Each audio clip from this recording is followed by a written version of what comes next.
What do you think's your biggest takeaway through all of it that you've been through? I think my biggest takeaway is that your scars can become your service. For years, I lived in shame, thinking my life was over because I had lost my reputation, and the shame kept me running, like literally and figuratively, trying to escape myself. But I realized that coming back from this wasn't about erasing the past; it was about repurposing it. And so, when I finally started using it to teach others about the slippery slope of ethics, I found that radical honesty didn't just help others; it actually set me free. And so, I would say you don't drown by falling in the water; you drown by staying there, and you have to decide to build something new out of the rubble. What happens when your worst fear becomes your reality? Hi, I'm Brent Cassity. Welcome to the Nightmare Success In and Out podcast, where we explore how to overcome your fears and nightmares and set yourself free. We're going to be exploring this topic with guys I was in Leavenworth with and others who survived their own nightmare. These stories can be inspiring, sometimes sad. There's some humor, but hopefully you can come away with a nugget of something that'll help you knock down some of the prisons you built up in your own mind. All right, welcome back, Nightmare Success and Now. Listeners, this is where you come for what happens when your worst fear becomes your reality. How do you adapt, survive, overcome, set yourself free? Folks, don't forget to follow, subscribe, share this thing out, like it up. It really helps the show, and I appreciate it so much. It's a great thing. So who are we talking to today on Nightmare Success? Well, we were talking to Tom Hardin, and gosh, he was nice enough to give me his book. I think you can order it now, pre-release, but it comes out in February 26th. But Tom, his book is called Wired on Wall Street. And is anybody who's followed a name called Tipper X, this is Tipper X. This is Tom Harden. He is one of the FBI's most prolific informants. And this reads like I was on the edge of my seat. It reads like a thriller. And then you've got these gray areas, and there's moments when you say, what would I have done? And I always think that makes for a really interesting book or movie when you put yourself into the action of what's going on. And that's because it's a good book or it's a good movie. A little bit about Tom. Tom had previously spent much of his career as a financial analyst in the hedge fund industry. In 2008, as part of a cooperation agreement with the U.S. Department of Justice, Tom assisted the U.S. government in understanding how insider trading occurred in the financial services industry.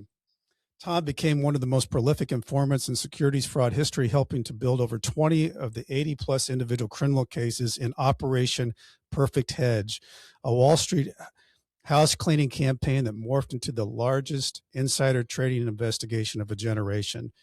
As the youngest professional implicated in the sting, Tom was tasked with wearing a covert body wire to help the FBI bring some of the biggest targets in the industry.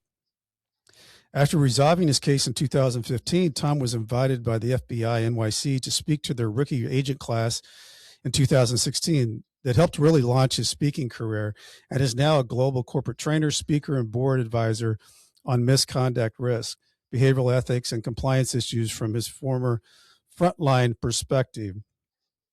And I can't wait to jump into all this because I kind of feel like I know Tom after reading his book and getting his chapter summaries. But before we do, I want to recognize our show sponsor, Auto Plaza Direct, who likes spending a couple of weekends walking car lots looking for a car.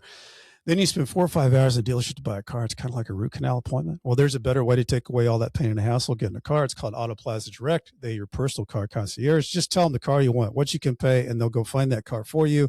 Negotiate your best price. They also offer you warranties and financing. It's all full service. Go to autoplazadirect.com to get started with your personal car concierge, the new hassle-free way, the car buying experience you deserve. Auto Plaza Direct. Tell them Brent from Nightmare Success sent you. Folks, I want to share with you a powerful and moving new book you won't want to miss. My Name is Saffron, Voices, Silenced, Stifled, and Taken Away by author Saffron Gustafson. This isn't just a story. It's a journey through resilience, survival, and reclaiming your voice after being silenced for far too long. Saffron's story takes you inside the hidden struggles, the pain, and ultimately the triumph of refusing to be defined by circumstances. As Saffron was putting the finishing touches on her book, the prison she had just been released from, Federal Dublin FCI, was permanently closed because of sexual abuse of the women prisoners. If you've ever wondered what it takes to rise from the darkness of places, to find your truth, and to speak it boldly, This book will inspire you. Pick up your copy of My Name is Saffron today, available now on Amazon or wherever books are sold. Trust me, you'll be moved, challenged, and changed by her story. Hello, Tom. How are you? Brent, it's a pleasure to be with you here. Well, like I said, I feel like we follow each other on social media, but we kind of danced around this thing for a long time, and I really wanted to have you on the show for a long time, and it just so happened that you've got this book that's coming out, and things have slowed down for you because I think speaking kind of slows down, kind of after Thanksgiving. So I appreciate you making time to be on the show. Yeah, no, it's great to be here.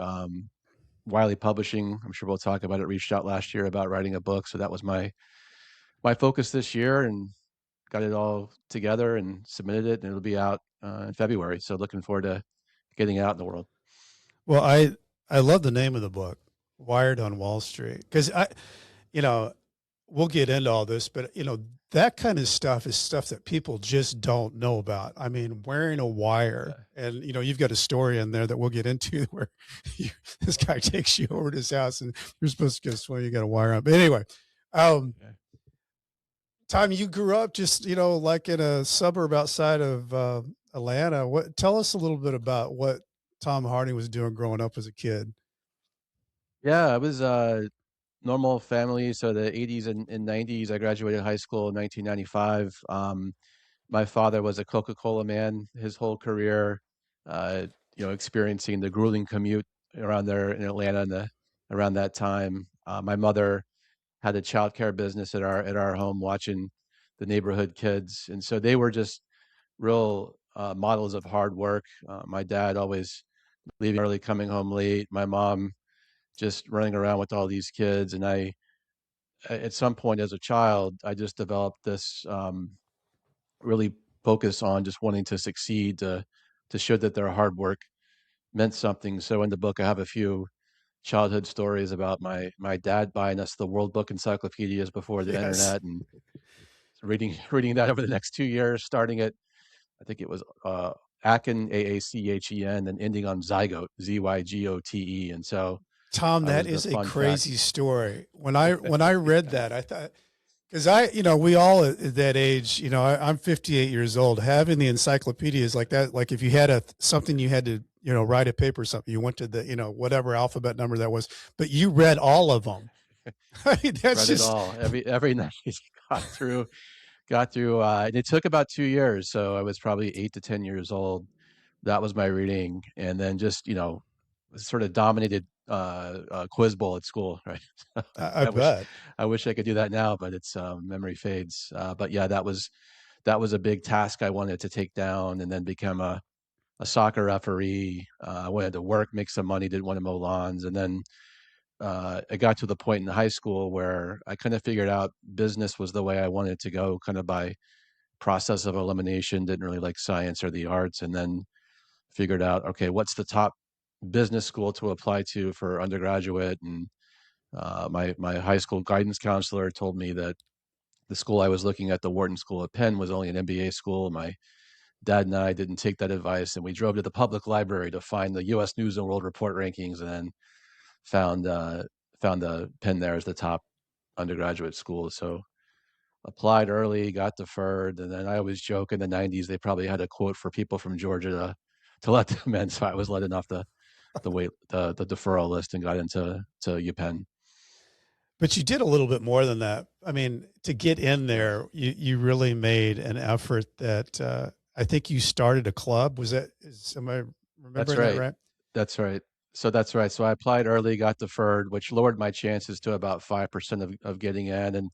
And I wasn't the top kid in my high school. It was a big public high school. I was top 10%, I think 55th out of a class of 562. And so I knew the odds were kind of stacked against me, but I was gonna will it will it into happening, or try to. And so I told my accounting teacher, and she started a plan for me. She said, we're going to start a club, the Future Business Leaders of America, and you're going to be the president, because I was the only person in the in the club, and that was going to be part of my college resume. And then I started just peppering the heck out of the admissions committee at Penn. Email had just started around 1995, and every Sunday night I'd boot up our dial-up Prodigy email, and the family email was some 17 character numbers and letters at prodigy.net, and fired it away to Penn admissions. Here's my latest quiz scores. Here's my latest APs. Just giving them updates. Hey, this is my top choice. If I can get it off the list, just I'm going to go here. And every Monday they would always say thank you. And so somebody was reading it Somebody was and reading it. and replying. Well, Yeah. the reason I wanted to bring that up, because I thought that was, you know, not everybody does that. And it's to get into a school like that when you're coming from a public high school out of Georgia, your grades aren't at the very top. Resilience and tenacity is something that can take you a long ways if you take action on that. And you did it every week. And somebody, like you said, was reading that, and that could have been the whole thing that made the difference. So it's like, I remember Risky Business, Princeton can use a guy like him, but you did go after it, and you did whatever it had to be done to be able to get in there. So once you got there, was it what you had? Because a lot of times, you catch a tiger by the tail and you get it. Was it everything you wanted it to be? Um, when I got there, it was a little bit of a culture shock, which isn't a surprise. Like I'm coming up from Georgia to an Ivy League school, and you get there, and I went on a freshman orientation out in the Poconos Mountains just to get to meet kids. But I took on the persona of Tom from Georgia, just to, I guess I kind of in a way wanted to come across as an outsider. So I wrote that for the first time ever, I tried getting some school Yeah. and dipping on the bus tour, and that didn't really end out in too well. And so I took on this sort of like That's probably a bad I'm time to not one of try you, I'm the that outsider. first time on the Yeah, on the exactly. bus ride with On Skull the Mint bus, Dip. Yeah. right? Yeah. So all the kids had gone to camps together over the years in the Northeast, and then got classes started. And I guess it was what I was expected. I was around all these other, these were the top of the top students, the valedictorians. I got in, as you mentioned, maybe more through tenacity than achievement, or that was what I told myself. Like I just sort of liked having this outsider or imposter edge to how I thought of myself. Hmm. And then got in there, got my first C on the economics midterm, which was the main class that every Wharton freshman had to take. So that was a little bit of a setback. But then again, this sort of being very tactical about it, having tenacity. Let's figure out how to improve the grades, and let's figure out how to study, and then eventually improve my grades throughout my time in college. But it was a little bit of a culture shock coming in to this school, from the outside.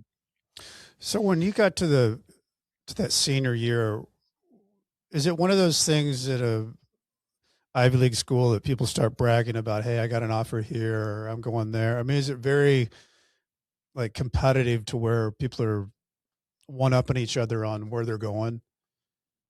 It's very competitive like that, dropping the names of the major banks or where people are going. And then so for Hmm. me, the internship before senior year, so after junior year, was really important to try to get as good of a firm as you could get. And at the time, the top three were Goldman Sachs, Morgan Stanley, and the Los Angeles office of a bank called Donaldson Lufkin Jenrette, DLJ, which is not around anymore. So I applied to all three. DLJ, LA granted me an interview.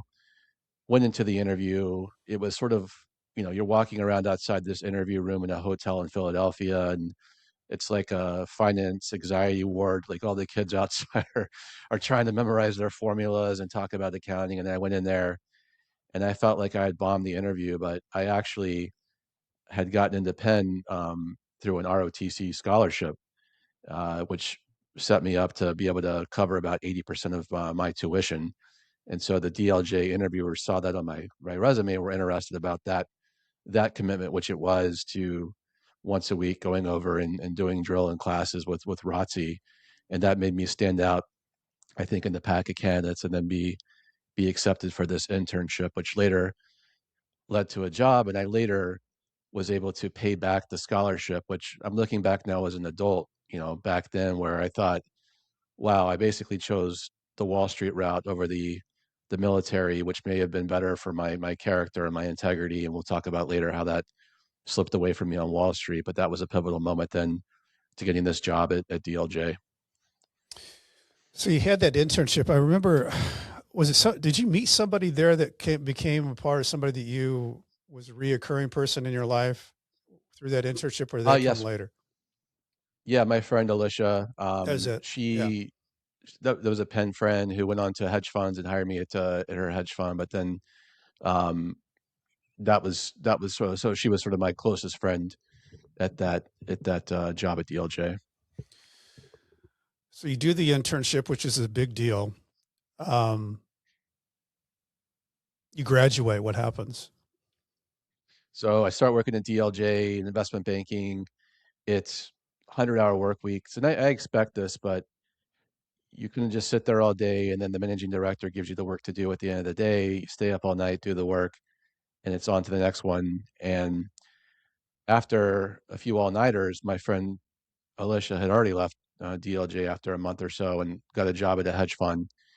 And she calls and says, "Hey, where my hedge fund is looking to hire other tech stock analysts. Would you be interested?" And it was something I thought would be in my future, but after a few years of investment banking, if people aren't familiar, usually you do like 2 or 3 years at these investment banks, and that's kind of your finance boot camp, and then you're set up to get a really good job after that. But I was looking to short circuit that and went and interviewed in this hedge fund in Greenwich, Connecticut. So I remember leaving Los Angeles, seeing Santa in shorts, and then flying into Westchester County Airport in December under so much snow. There was a snowstorm that year. Going to this hedge fund, meeting with this 32-year-old Craig Blaine. I mentioned in the book Blaine Asset Management, Mm-hmm. and he told me he had made $75 million the previous year, which I just didn't understand the scale of what was possible in that business until he said that number, and he was only 10 years older than me. Mm-hmm. So you go into that world, um, and you in the book you kind of walk through. Was the work and being around the buzz of the industry? What was that like for you? It was pretty amazing. It was where investment banking was more hierarchical, a lot of politics. The hedge fund was very meritocratic, where it's flat. And if you pick the right stocks, you're going to be compensated for that. And if you pick the wrong stocks, you're going to be fired. And I kind of like that scorecard of total accountability for your work. There Mm-hmm. was no nuance around that, but it also created a lot of pressures to perform and very much a short-term focus, not really thinking about the long term. And you have to keep finding good stocks to be long or be short to bet against. And so I like that, but there was also just at that time, and we're talking about the early to mid 2000s in the industry, I became aware, there's a big part of the book is about, that this practice of uh, trading stocks on inside information was actually pretty common. It was almost an open secret in the industry where tech stock focused hedge funds would hire people from Silicon Valley companies to work there so they could call back to those public companies and get non-public information that they could then trade. And it doesn't Mm-hmm. excuse the decisions I made later, but that's just kind of setting the stage for that era, in the industry. Well, and I mean, in the news now this year, there's big uh, discussion about being a senator or being in the House of Representatives and making millions of dollars and the success rate of their trading. Insider trading is such I remember being glued to that movie Wall Street when Yeah. um, that came out, and it was like, wow. I was thinking in that movie, like, well, like he just, in one case, he just followed the guy around. He Yeah. got a motorcycle and just drove around. Charlie Sheen was just driving around, Right. seeing meetings, seeing who he was connected to. And it almost seems like it's when you take of how big the market is and trying to figure out who knows what, there's it automatically creates a gray surface area, right?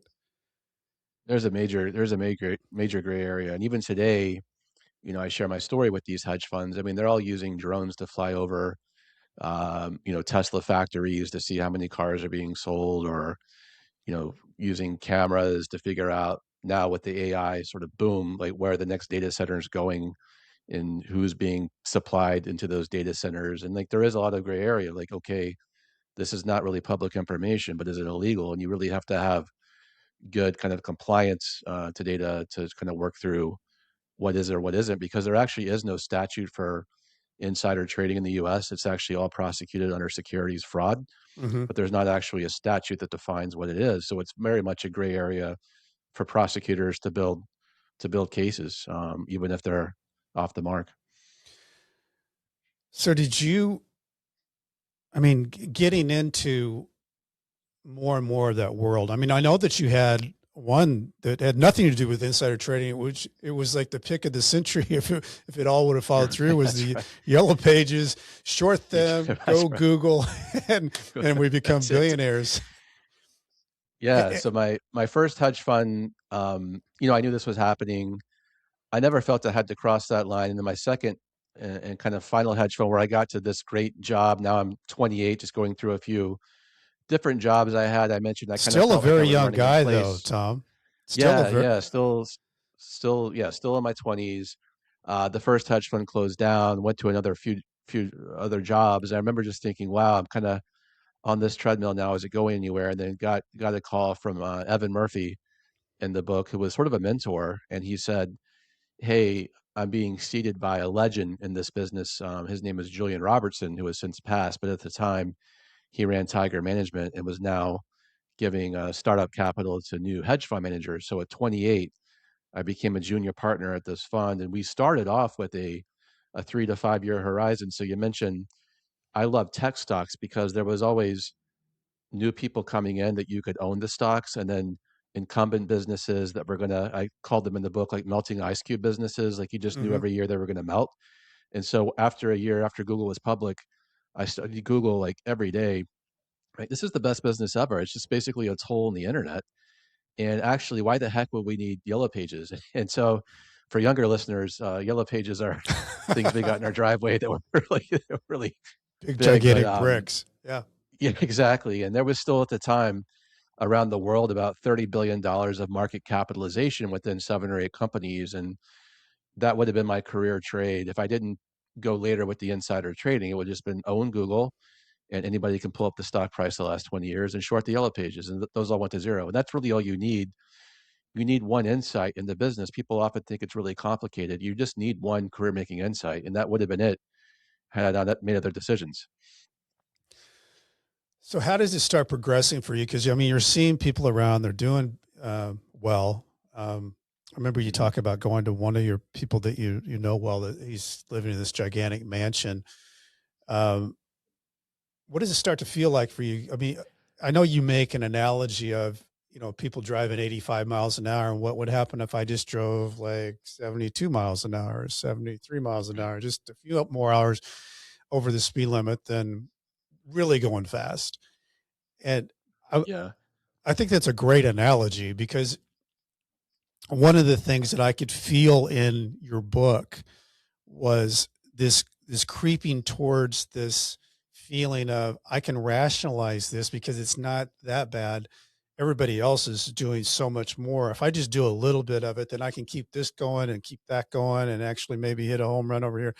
But what what was going through your mind at that time? Yeah. And we were, still playing by the rules with these Google Yellow Page ideas. But we also knew, again, that funds were buying new positions in stocks. We could see it in their regulatory filings, and then those stocks were acquired within weeks. And so we suspected they had information. This is going on. The one pivotal moment is in my second and final hedge fund. We lost money in the first quarter, and my boss came in and said, "All right, enough with these 3 year ideas, Tom. We have to start looking for shorter term opportunities to make money every month, or we may not survive." And so the goal in the business went from 3 years to make money every month, and now I didn't ask him any clarifying questions. Are we going to stay within the ethical and legal guardrails, or are we going to do, quote, as you said, what everybody else is doing? And then a few months later, I got a tip from a woman named Rumi Khan who had this $10 million mansion in California, and she had worked for the most famous guy in these cases, Roger Rotnam, who was later charged. And she said, Tom, you've made me a lot of money over the last few years. I would always give her my kind of stock pick of the year. And she said, I have something for you, but you can't tell anybody. And it was a blatant stock tip where she knew that a company was going to be acquired in a few weeks. Like, here's the date, here's the price, here's the private equity firm. So it's a little bit analogous. You mentioned the movie Wall Street, where it's sort of blue horseshoe, likes Yeah. likes the stock to be acquired in a few weeks. And at that moment, I'm like, this sounds like a very specific tip. It sounds illegal. So I didn't trade it that day, but later that day, I'm talking to a friend outside my firm. He's down that month. We're talking. He said, are you hearing anything out there? And I said, hey, if you want to trade this, go ahead and do it. And I told him everything, like, here's the company chronos, here's the date, here's the price.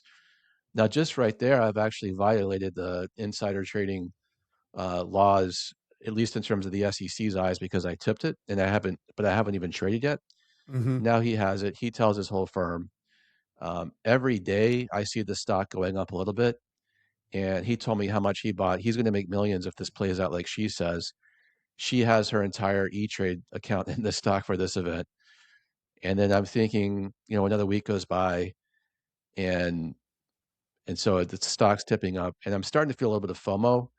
And the rationalizations where, okay, these guys are doing it, and in that fraud triangle with the that we talk about, there's sort of the need to cross a line. Maybe we had the short-term performance need. There's the rationalizations which are starting, and for me, there was also that opportunity where I could buy a stock in our portfolio and not have to talk to my boss as long as it was a small position, less than 1% of our assets. Hmm. And I remember calculating and buying a very small position, like 0.9% position in Kronos. And I told myself, these guys are going to make millions. If this trade plays out, my fund will make a couple 100,000. I didn't even think about personally what I would make, because it wasn't even about me making money personally. It was like, I'm helping the fund out. My boss wants short-term performance. If this happens, it's going to help us out this month. And I thought, I'm actually, going to just do this one time. And I still thought of myself as a good person because, hey, I'm not buying millions of shares. I'm just buying a small amount. So that rationalization, the self-talk is very easy to kind of Hmm. was to get myself to cross that line. Yeah, and I can't remember if it was part of what you were talking about, or probably was. It's like getting the answers to the test, and Right. and you find out that most everybody in your class has the answers to the test.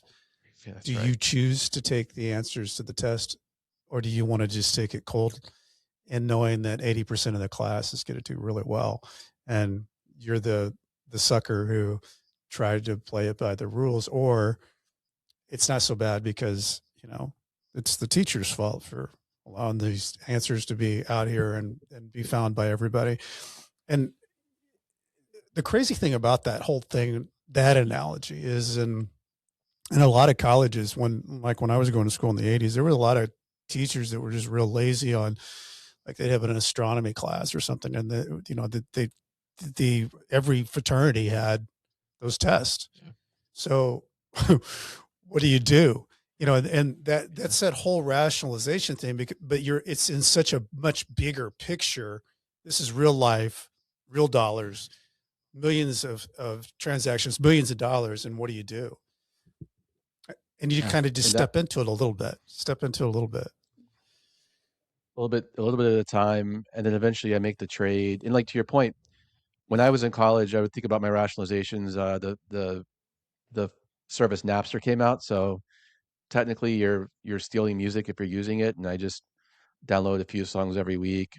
So it's very easy through life to rationalize or you know cheating or just not feeling like you're hurting anybody. And so Mhm. exactly, I buy the stock a little bit less than these guys. I remember thinking like, this is dropping a penny in the Grand Canyon. Like nobody would ever know I'm doing this. And then Mhm. if my boss Evan has a problem, he's going to say, "What the heck? What's going on with this stock?" And then just long story short, a few weeks later on the newswire, exactly what she says, the stock Kronos has acquired, the stock is up 30%. And I remember thinking, oh my gosh, this is actually not a rumor. Like the woman that called me was always full of rumors and innuendo. And I thought, this actually happened, as she said. My boss, is he going to fire me? Like, what's going to happen? And then he looks at the stock and he says, oh, it's one of those. Just keep me out of it. So he's being willfully blind to Mhm. my trade, but that further fuels my rationalizations because he's my mentor. I'm 28, 29. He's much older and he's fine with this. I'm surprised on the next tip I didn't even buy a bigger position because he was looking the other way. But that could have told me it was okay because he wasn't didn't say anything really. Okay, so you have a thing that happens that really is like a movie where you are Yeah. strapping $15,000 to your body in your pockets and on your chest. And can you walk us through that whole story? Yeah. So there was three more tips that came in this way where she would call, I would make the small trades. And on the third tip, I was like, why is she being so kind to me, giving me free information, right? And so she says, well, these aren't for free. If this is going to continue, her source wants $15,000 for the tip. And she said, could I write this person a check? And I thought, oh my God, I couldn't do that. That's illegal. But I'd rationalized the trade, but I said, oh my God, I can't do that. But let me. Then the moral compass comes into play. But I said, let me Can't do call that. these other guys. Yeah, let me call these other guys who I had tipped and see if I can get maybe cash together. And so I meet my friend Gotham, I mentioned in the book, and he has no problem getting cash together. Slides it to me at Grand Central, like just sort of Keystone Cops, two guys clandestine in Grand Central with cash going across the table. And then I'm flying to San Francisco to see her. I'm going to a conference, but I'm going to give her this cash. And then I get to, so it's in a bank, it's in a FedEx envelope, a bank envelope, so $15,000. And I get to LaGuardia, and I think I probably shouldn't slide my laptop bag with this through the belt there because they're going to see it. And at the time, there were still metal detectors. It wasn't like the screening machines now. So I went to the restroom. I said, let me just stuff all this cash in my shirt, in my socks, in my waistband. And then I go into the metal detector, and they always say nothing in your pockets, sir. And there was actually nothing in my pockets. It was all It was all in on my your shirt. body. So I right, so I'm sweating profusely. She didn't notice that. I walked through, got through the metal detector fine, go back to the restroom. I remember kind of just like my knees were shaking so much they buckled a little bit and kind of like collapsed on the nasty airport restroom, and then just took the money off my body and looked in the mirror. And I'm not sure I even remember writing this, or I wrote it. Maybe I took cut it out, but I thought, what would Grandma think Hmm. about this? Grandma Harden is a character in the book who helped pay for my education, Hmm. and like, what would she think about me right now?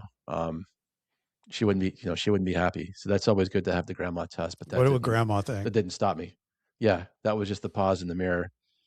And then I went out to San Francisco, gave it to her, and I said, never again. This is crazy situation. And of course, she's like, of course, Tom, you're going to do it again.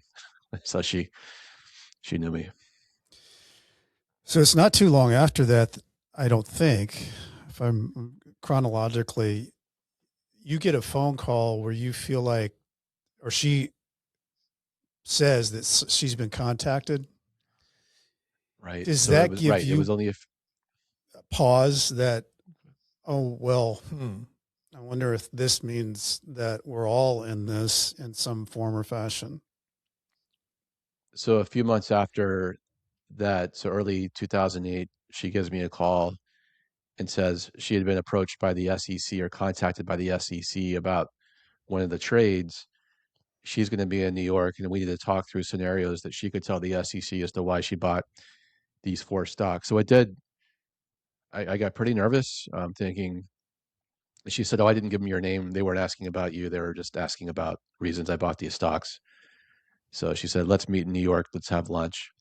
And I've never met her in New York. She lives in California. I only met her out there. So I never even knew she had been in New York.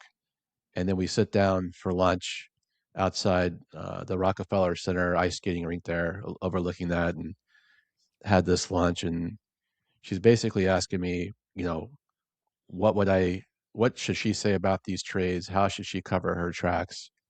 And I would learn later that a few months before that lunch meeting, she had been approached not by the SEC, but by the FBI.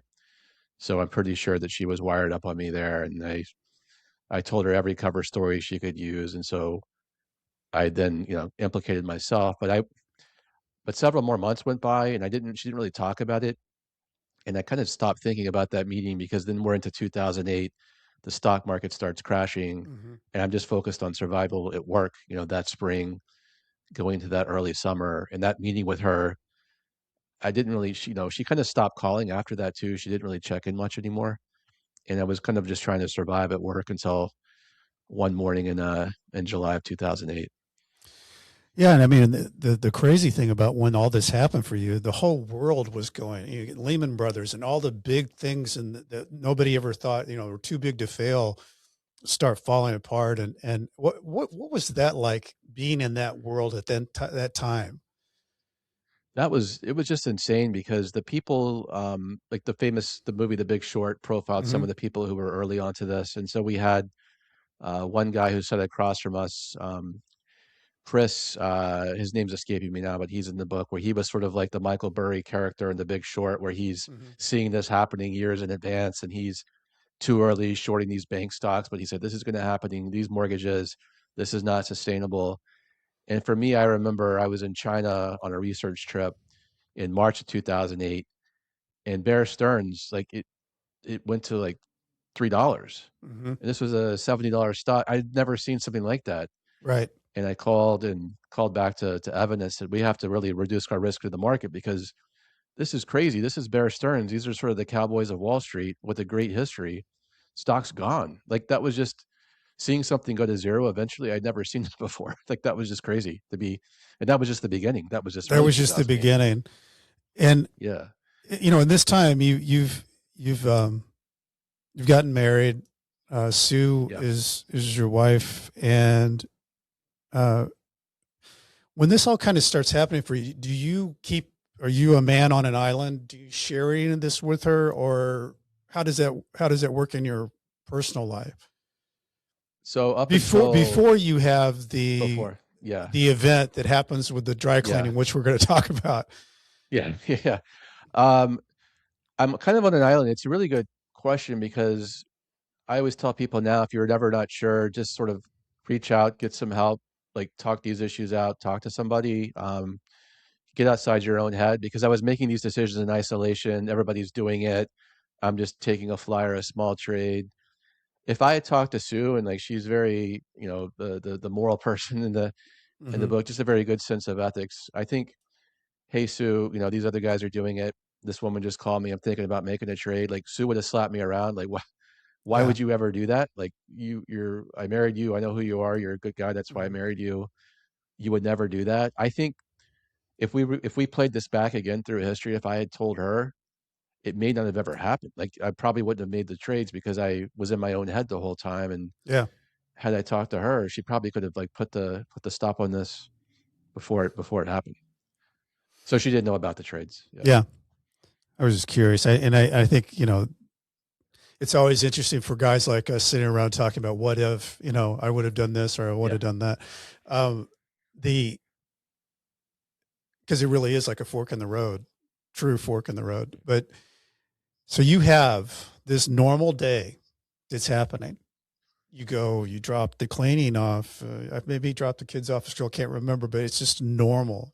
You're in your routine, and you hear somebody say to you, "Are you Tom?" And you turn around. Yeah. What happens next? So it was July 8th, 2008. So now we're in the middle of a financial crisis, dropping off my dry cleaning, step out, and the guy behind me, somebody on the New York City sidewalk says, "Are you Thomas Covey Harden?" Like my full name. And growing up in the South, if you heard that, you turn around, it was your mom about to whip your butt. So Right. it was not my mom. She was not in New York City. So I turn around. It was a male and female agent. They identified themselves as FBI agents with the wallets. Come sit down with us. And next to the dry cleaner, there happened to be a Wendy's. And so people have heard my story. They're like, why'd they choose a Wendy's? It just happened to be there. It wasn't like they said, Hmm. let's go find a Wendy's. So Yeah, always would We meet at walk Wendy's. in. FBI always meets their informants at Wendy's. Exactly. So people know.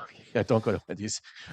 So we walk up to this. I was in shock. So they said, "Follow us." We walk upstairs. It's like several of these restaurants in New York have 2 stories. Walk upstairs. I remember just sliding into those plastic booths. You smell the burnt coffee, the bacon. Uh, it's just the look of despair upstairs. There's a homeless guy, sleeping in a far booth, and we sit down. My whole shirt and pants just stick to this booth, and they have a sort of good cop, bad cop routine, like the mail agent saying, "Hey, we know about your 4 trades last year. We know that you were just down last weekend visiting your nephew for his baptism in Georgia." Like they want to say they know where I am.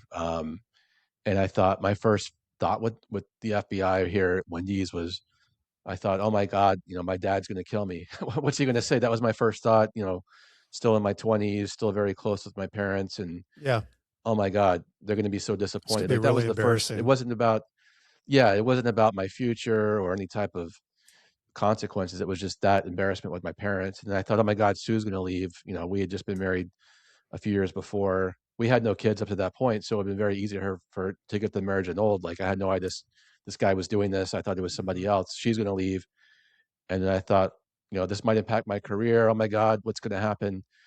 And so I start making implicating statements. I confess everything. I wasn't going to take their card and say, oh, let me go talk to an attorney. It never even crossed my mind. I just started confessing everything. Yes, I made those trades. In fact, there was cash payoffs, which I don't think they knew about, so they were intrigued by that. So they start writing it down, go on, go on. And then they said, we think you can help us build these cases on Wall Street. And I took his card and said, should I talk to an attorney?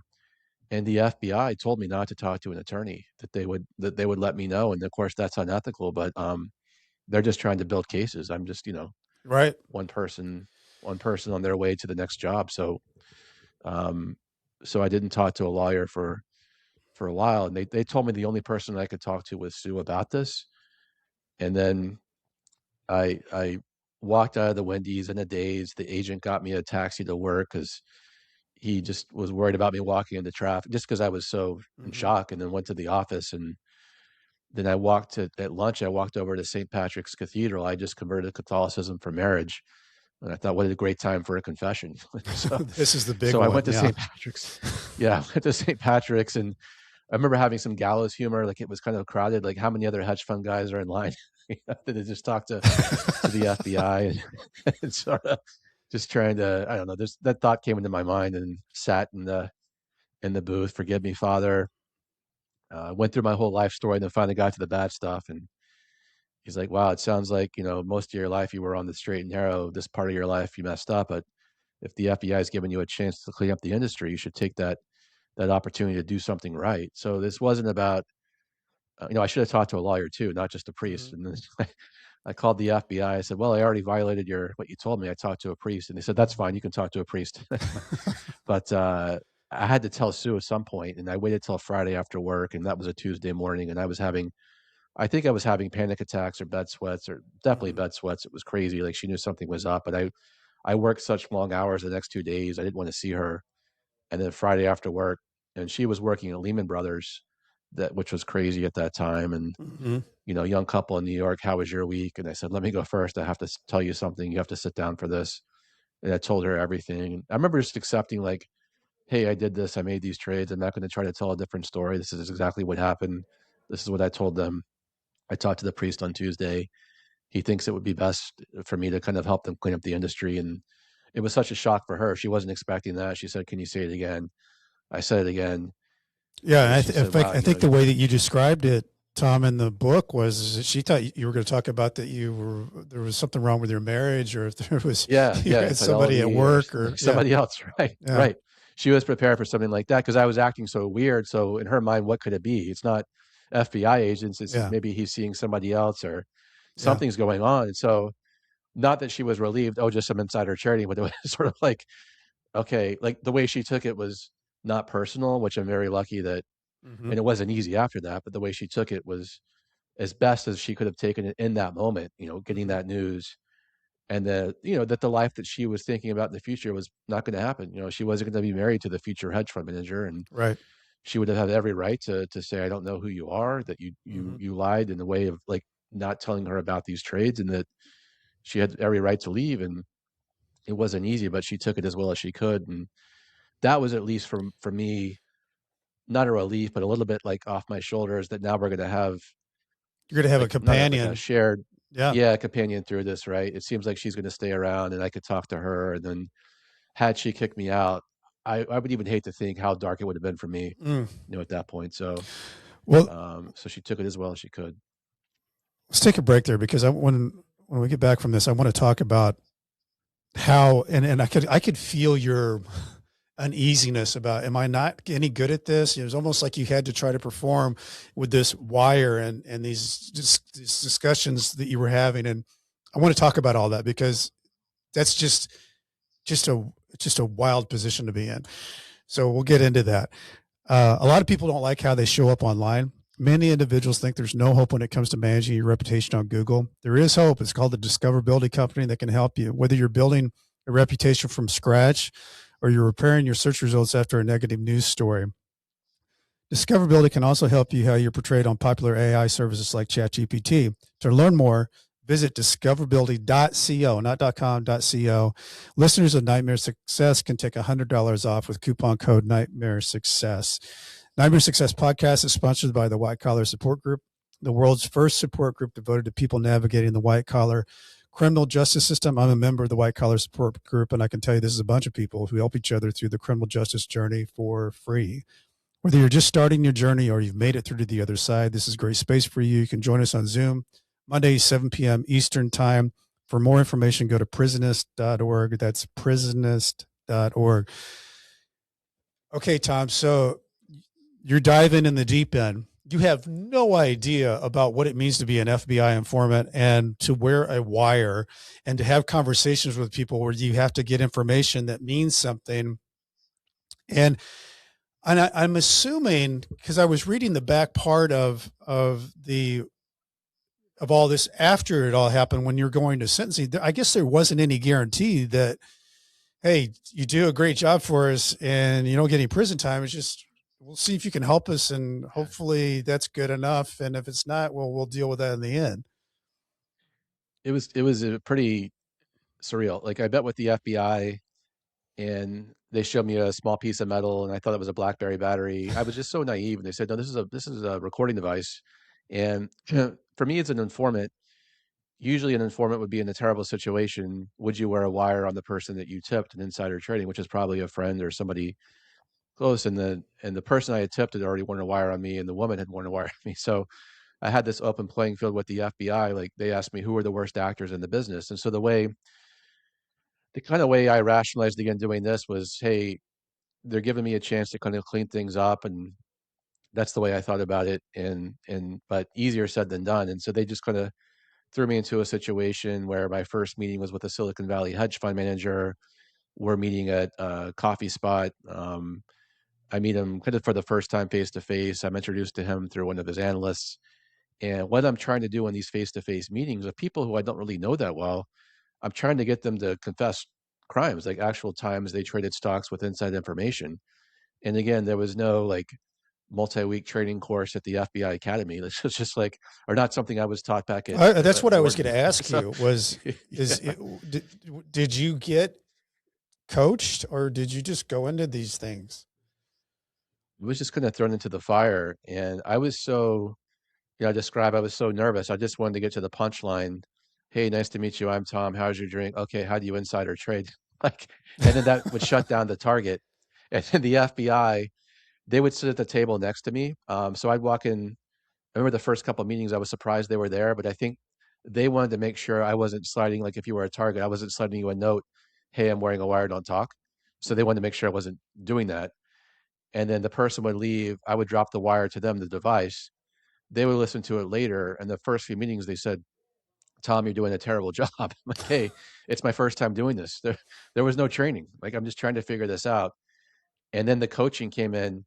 Hey, ask a question and then say nothing. And then if that silence lasts like forever, let the other person talk, which is kind of a negotiation tactic. It is. It's So a I would ask closing a technique. question. Yeah, exactly. And the CIA, uses these tactics or espionage. And I kind of figured this out later, reading some other books about this. Like this is what I was doing: ask the question, say nothing, and then there was usually three meetings. I called the three meeting dance in the book. Like meet with somebody face to face, then the phone call, then the third meeting. They would usually say enough about trades or contacts they had that the FBI would say, "Hey, your work is done here." So there wasn't like good job. It was just like you're done with this guy, on to the next one. And this went on for 2 years where I would help them. I wasn't clear it was going anywhere. And then the craziest situation was a guy way up their list who invited me, to have dinner with him in Connecticut on a Sunday night. And I called the FBI and said, this guy wants to have dinner. He had just invited me that afternoon for that evening. And they met me at the train station in Manhattan, gave me the wire. I took the train out to Greenwich where this guy lives.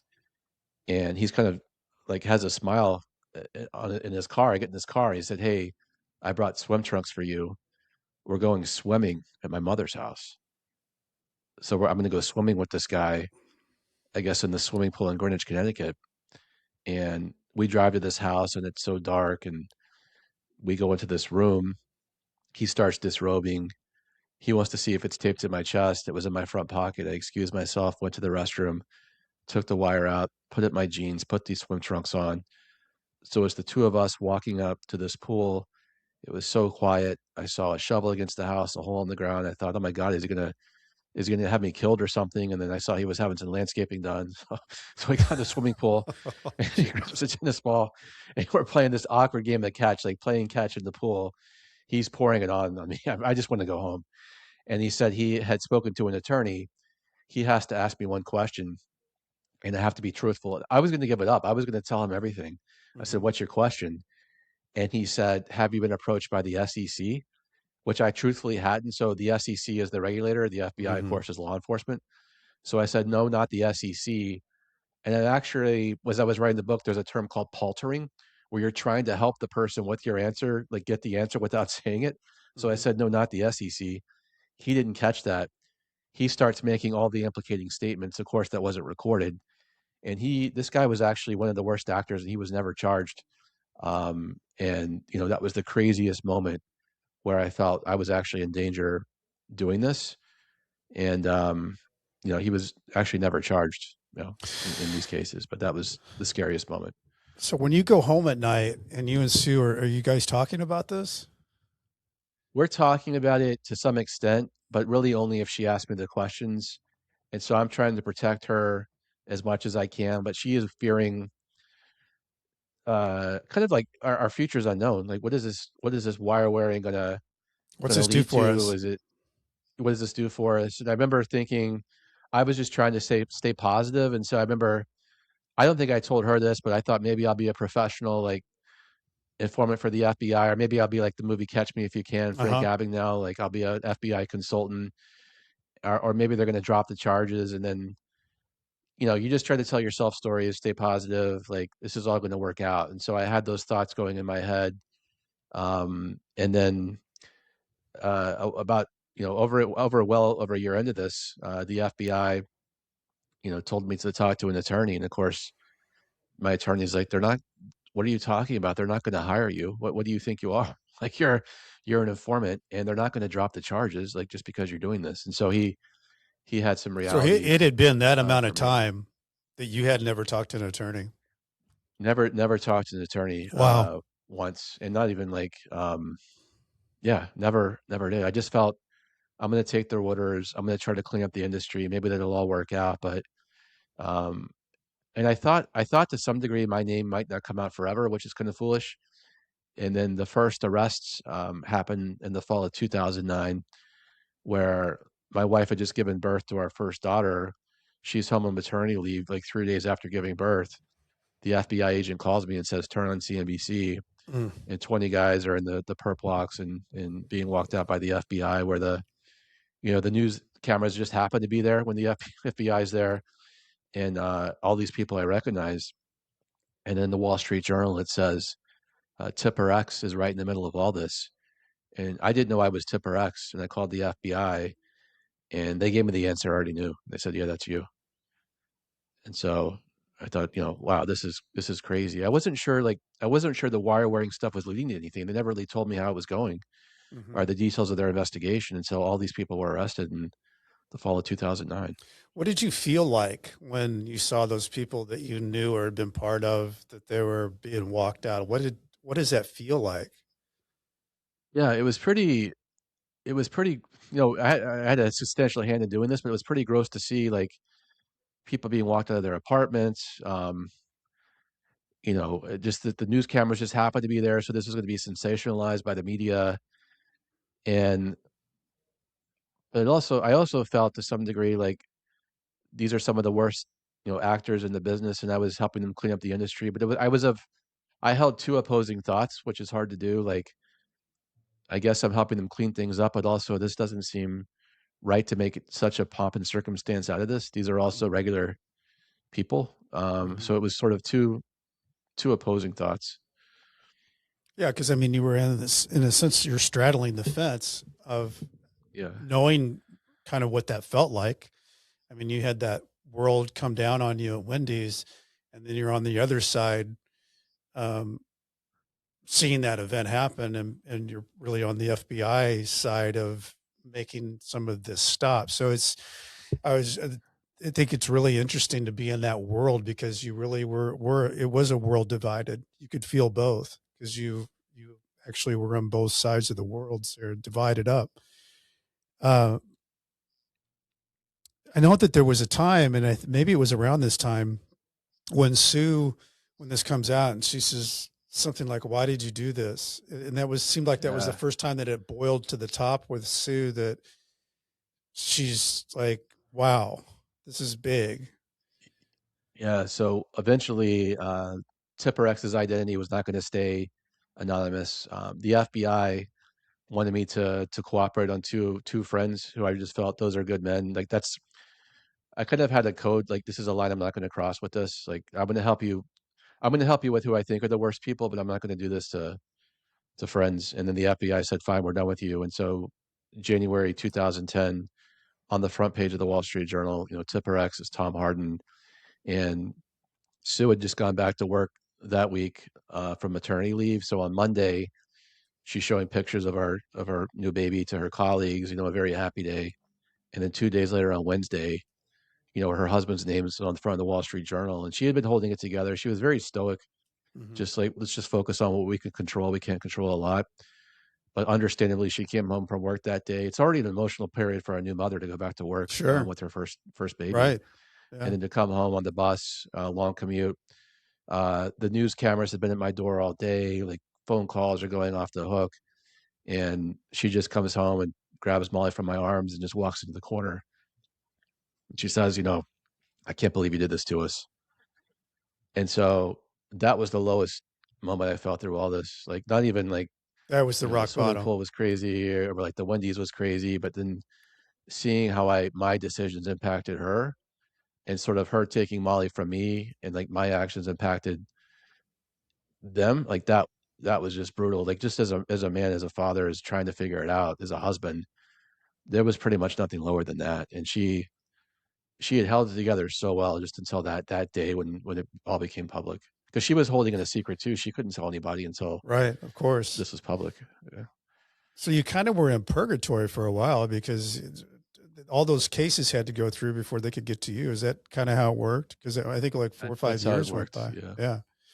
Yeah. From the FBI's approach on the at the Wendy's to sentencing was 7 years.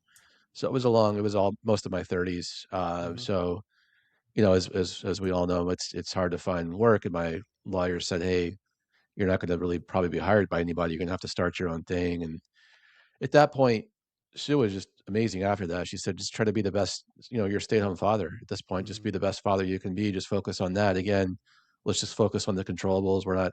It's not clear you'll ever be able to work again, or in the and it, it was just not clear until I was sentenced if anything would happen. So just focus on yourself." And so I focused on that, being the super stay-at-home dad, getting into cooking. Eventually, I could have had a health scare with just all the stress, and then that Mhm. woke me up to running, and I got really Running into a running to the lot. point where You were running a ultra lot, marathons, yeah, Tom.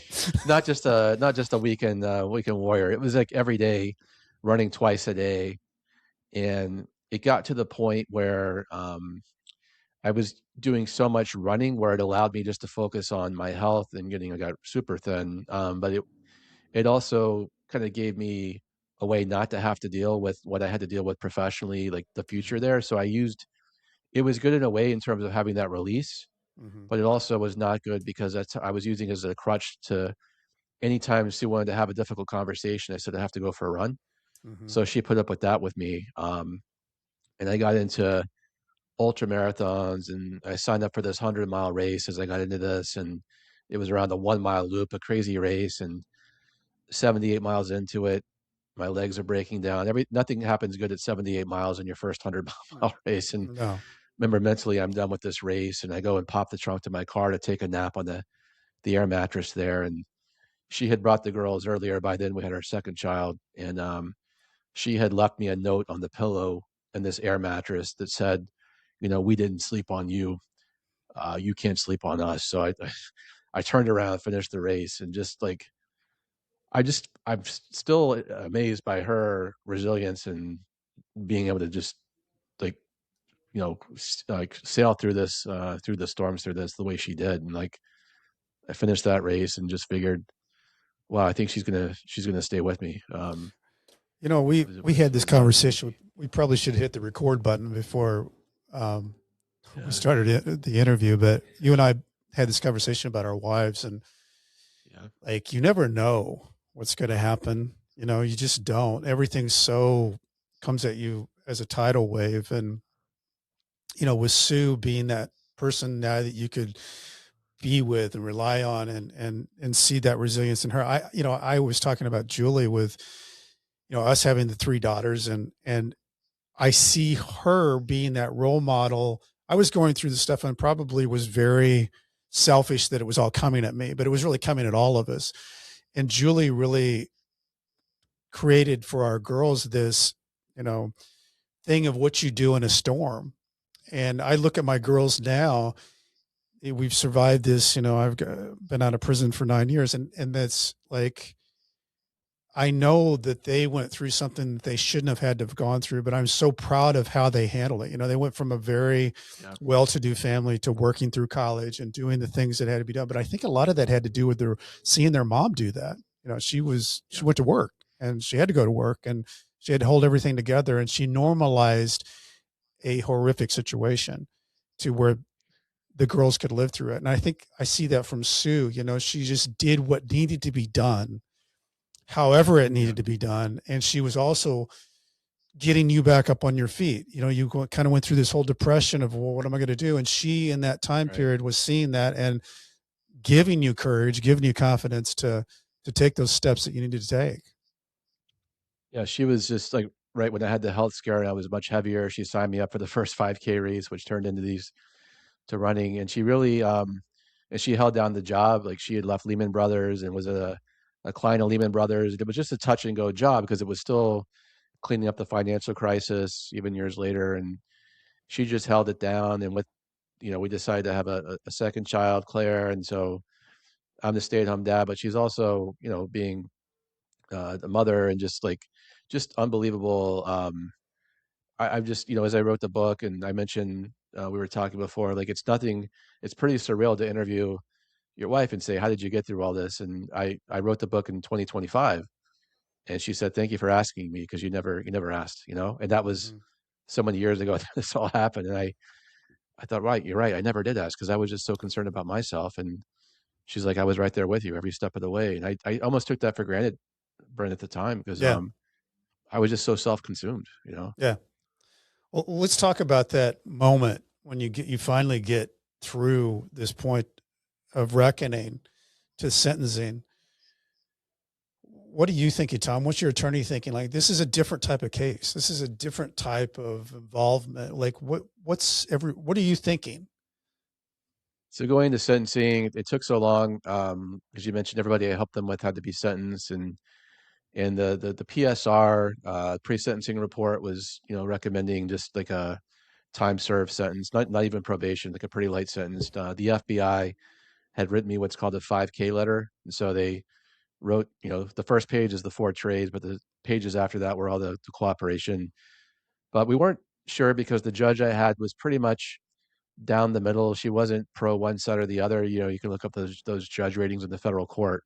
Yeah. And the Occupy Wall Street movement was still going on, so judges were going beyond the sentencing Making guidelines in Wall examples. Street cases because that was still sort of that populist movement that at the time was people, in Zuccotti Park in New York, and some of these insider trading defendants were getting sentences, and at the trials, the prosecutors would say, Mr. and Mrs. Jury, you can't pay your mortgage because this guy bought this stock, which is not true at all, but they would link that. So there was this populist outrage against Mhm. anybody on Wall Street. So we weren't really sure, even though we had a good PSR. And then the judge, she made some comment at sentencing, like, you know, it says here you didn't talk to an attorney for, well over a year. And she'd never seen that in a white collar Mhm. case. Like, therefore, I was all in my cooperation cleaning up the industry. Why should she, go beyond any guideline that was, not in the Mhm. PSR?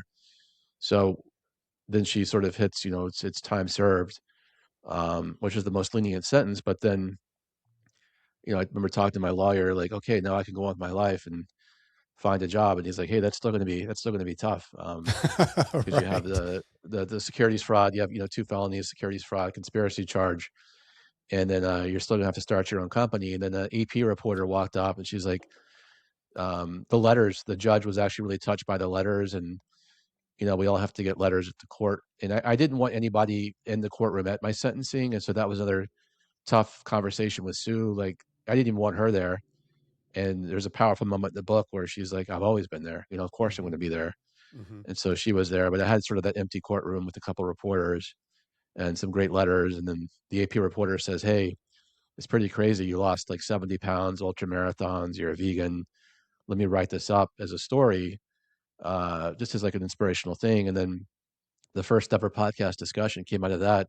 Rich Roll reached out, his producer reached out and saw this NBC story about insider trader becomes stay-at-home dad, vegan ultramarathoner. And the most raw version of the story was right after I was sentenced on the Rich Roll podcast, just sharing it. And from that conversation, an FBI agent heard that story that was actually in the securities fraud unit maybe a year later. Mhm. And then he invited me to speak at the FBI. And every time the FBI called me, it was a restricted number. And I got that same restricted number years later. I thought, oh my God. So he was like, what did you do now?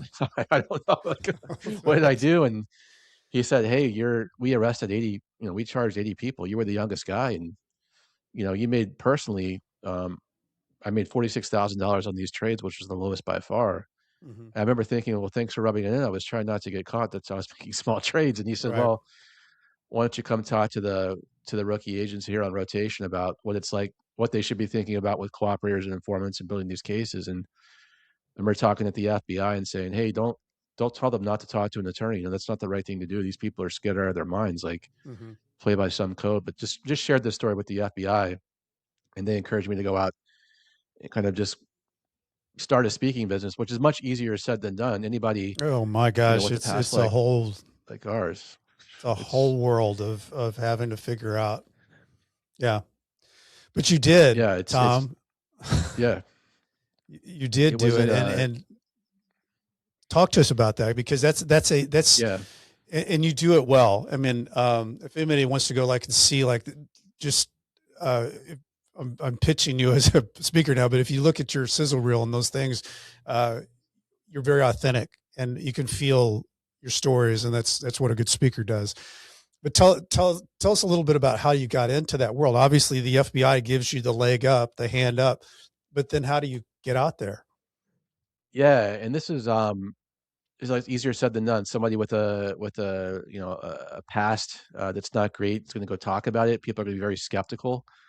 And so I thought, what helped me mentally was actually just volunteering at church, so being of service for others. And so I thought, not that this was a commercial opportunity at first. Let me just be of service for maybe students. So let me just Mhm. cold email a bunch of universities, business schools, law schools, and see if I can talk for no charge, just to like get my reps and Hmm. start doing Get your this. And yeah. then a few schools responded, and then I cold emailed a bunch of financial firms, conferences.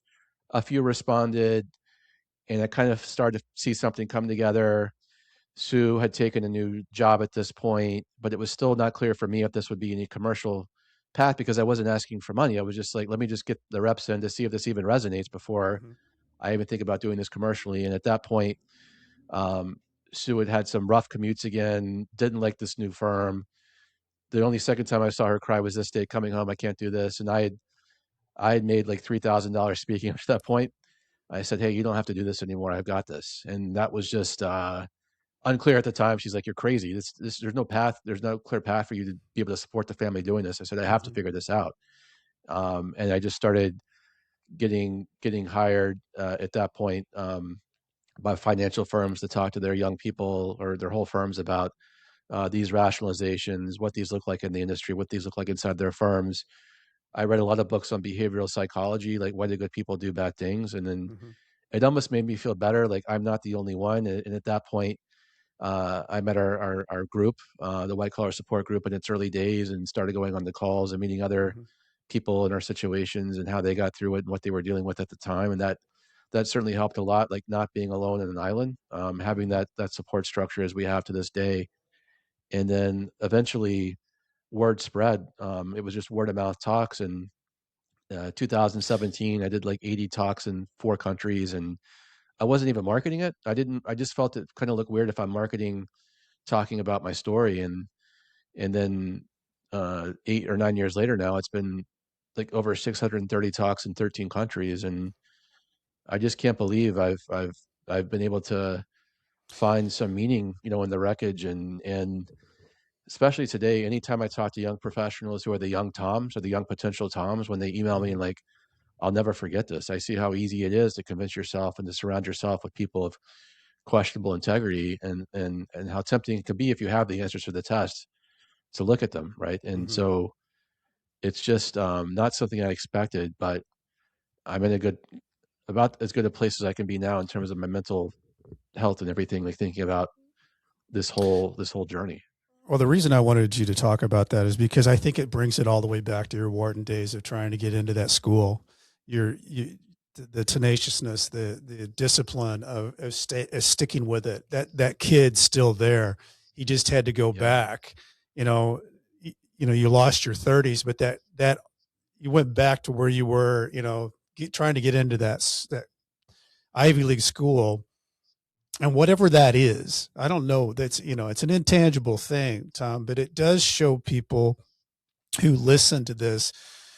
If you stick with it, you learn up around it, you go out and you get your practice in, you can get better at this, and it can become something, but you got to stick with it. You got to stay after it. And you jumped off the cliff. You told Sue, hey, I got this. It wasn't like you were making, uh, $25,000 a speech and you could see multiple no, speeches coming up. You were just getting started. But I think it's inspiring because, a lot of people listen to this show for a lot of different reasons. But for those who are listening to think, I want to go do something, but I don't feel like I can do it because I haven't done it. It's the biggest thing that stops people from doing things is the unknown because it gets you out of your comfort zone. And but it doesn't mean you can't do it. It's just unknown. It's just unknown. And the more you do it, the more it becomes not an unknown. It becomes something that I can get better at. It's not as bad as I yeah, and thought. it's sort of a known unknown. Like we know it's an unknown, but it's there. And to the extent that you can use, people listening have their own story. Everybody has a story. I love, everybody you talk to on the show because everybody has their own story. You can use it for good, and it's there. You just have to lean into it. And I think for me, like I had to own the story, not let somebody else own it. So own my decisions. Yes, I made these trades. I'm not gonna make up reasons why I did it or try to whitewash the past. I have to own it. Hmm. I had to reach out to people too, Brent. Like I was so isolated for years, just stewing at home with the girls, that now that I've been on the speaking circuit and run into people who I've known over the years, they said, "What happened? Like, where'd you go? Why didn't you reach out?" And I thought it was incumbent to them to reach out to me. Hey, didn't you see my name in the Wall Street Journal? Why didn't you reach out? But it was Right. really on me That was too. wide out there. Yeah. Yeah, exactly. Like, I guess, and I think what I've done, what I have seen my friend that reached out, I'm not, maybe not, but like Yeah. reaching out to people, getting help, getting in the group. And the hardest part for me, I think, was just forgiving myself. Like, I was dealing with a lot of shame and guilt, um, where we all have to be able to forgive ourselves at some point. And that was probably the hardest thing in terms of just self forgiveness. Like, I had to put the mask on myself before I could help other people Yeah. with the speaking engagements. And that Yeah. was, that was harder. What do you think's your biggest takeaway through all of it that you've been through? Um, I think my biggest takeaway is that your scars can become your service. Mm. For years, I lived in shame, thinking my life was over because I had lost my reputation, and the shame kept me running, like literally and figuratively, trying to escape myself. But I realized that coming back from this wasn't about erasing the past; it was about repurposing it. And so, when I finally started using it to teach others about the slippery slope of ethics, I found that radical honesty didn't just help others; it actually set me free. And so I would say you don't you don't drown by falling in the water. You drown by staying there, and you have to decide to build something new out of the rubble. Mm. Wow. What a great takeaway. What a great takeaway. Um, I don't want to forget for people, they can, uh, on the Wired on Wall Street, can you do the pre-buy on Amazon or wherever you get that, Tom? You can pre-order now on Pre-order. Amazon, Barnes and Noble. It's out there Okay. now. Pre-orders definitely help a new author like myself and really trying to make Yeah. an impact with the book more than anything. So it's out there. Yeah. We'll make sure that we do that. And anybody else that's looking for books out there, check mine out too. It's Nightmare Success, Laws of Betrayal, Life Behind Bars, Finally Breaking Free. I want to give a shout out to Homestead Financial for letting me use this podcast studio. If you got home mortgage needs out there, Greg Afdiev is your guy. He knows all that stuff. If you want to know what I'm doing, go to brentcassity.com. I spell it wrong. I spell it with a TY, not a DY. And if you want to know about more about Tom, go to his website. Is it tomharding.com? It's tipperex.com. I just found out from the patent office I've trademarked Tipperex now. So Yeah. Okay. I like that. You should. That's yours. You own that. Okay. Tipperex.com. As I used to say to my people when I was writing my emails back and forth from Leavenworth, stay strong. I'll do the same. Tom, what a great story. Thanks for sharing it with us. I think you threw out a lot of different pieces that people can grab onto that they can implement and put into their own lives on how to get through something and survive. So I appreciate it. thank you, Brent. Pleasure. Nightmare Success, in and out.